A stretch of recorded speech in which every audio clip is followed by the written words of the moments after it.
Ay, second stop dito sa Orani, Bataan. Ito yung kanilang simbahan. Dito magkakaroon kami ng mass. Ayan.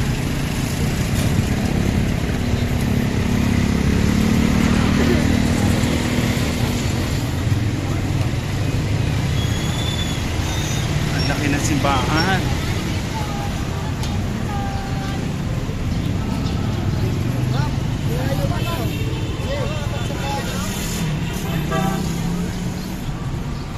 Ano, pasok tayo o mamaya na lang? Ay.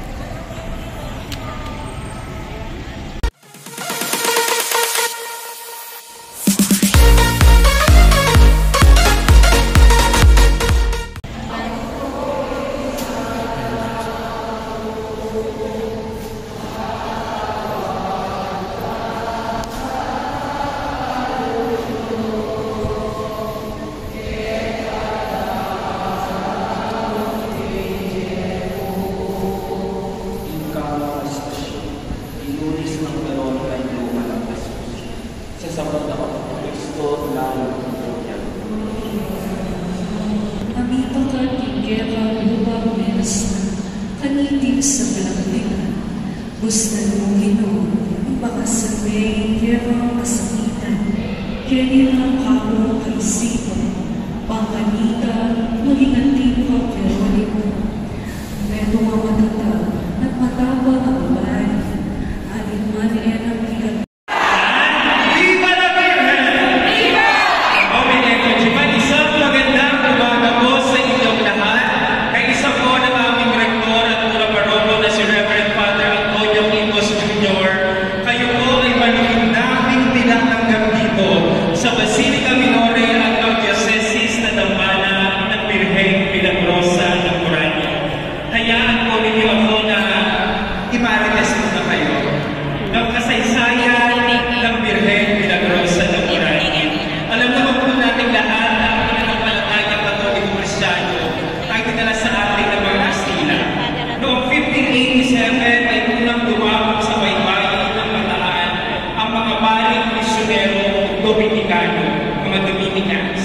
Dala nila ang mga imahe na Santo Domingo de Guzman, Santa Catalina ng Siena, at ang kauna-una pinakamalaking imahe ng mahal na Birhen sa Pilipinas, ang mahal na Birhen ng Rosario.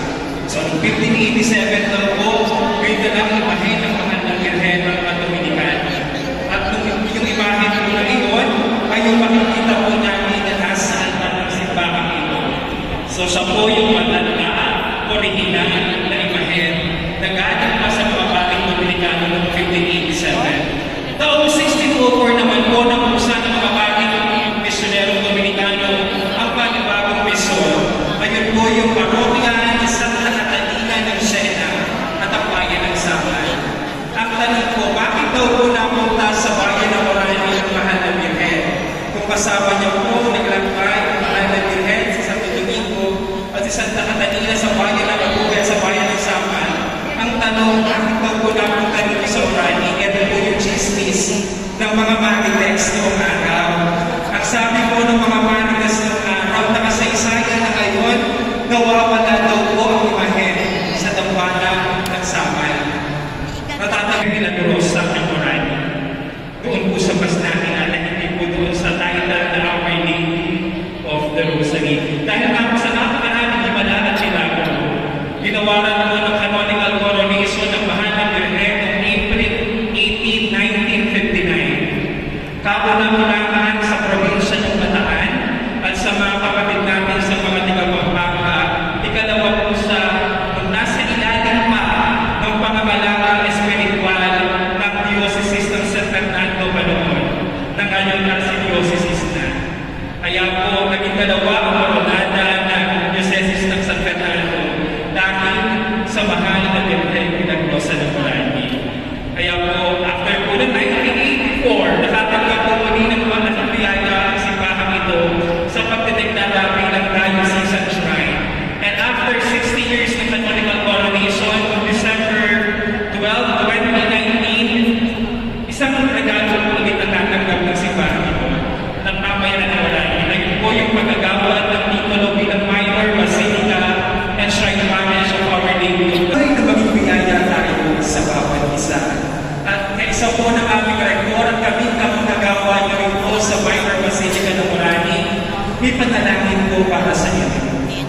Balik po kayo sa unahan.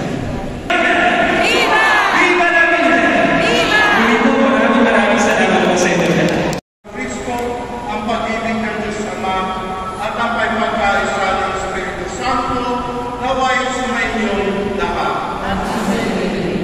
Mga kapatid, welcome po sa shrine of Our Lady of Orani. Ito po ay pinagrosang Birhen. Kaya tayo ay naririto dahil alam natin sa ating buhay, hindi tayo nag-iisa sa ating paglalakbay patungo sa tahanan ng Ama, kundi kasama natin ang ating mahal na Birhen. Kaya simulan natin ang pagdiriwang natin sa paghingi ng kapatawaran sa ating mga pagkukulang at mga pagkakasala.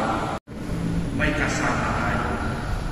Sa ating paglalakbay patungo sa Diyos, hindi tayo nag-iisa, hindi sariling sikap, kundi meron tayong mga tumutulong sa atin, sinasamahan tayo, at sabay dito tayo rin ay patuloy na ginagabayan.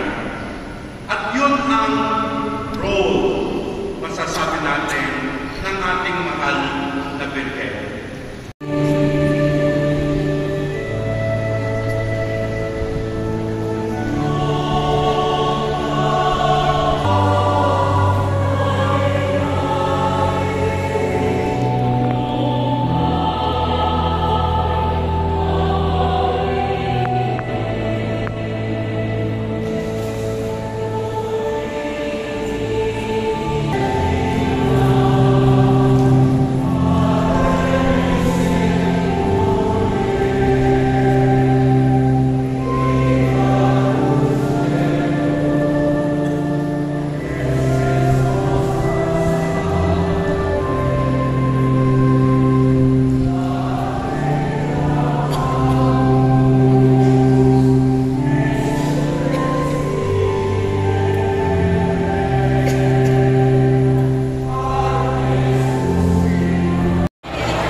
Pre-meal pala.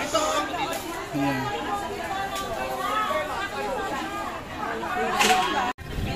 Pinapawisan ako.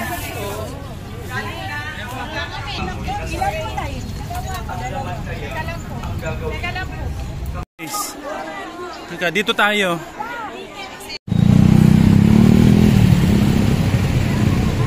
Mga turista. Ayan guys, yung simbahan ng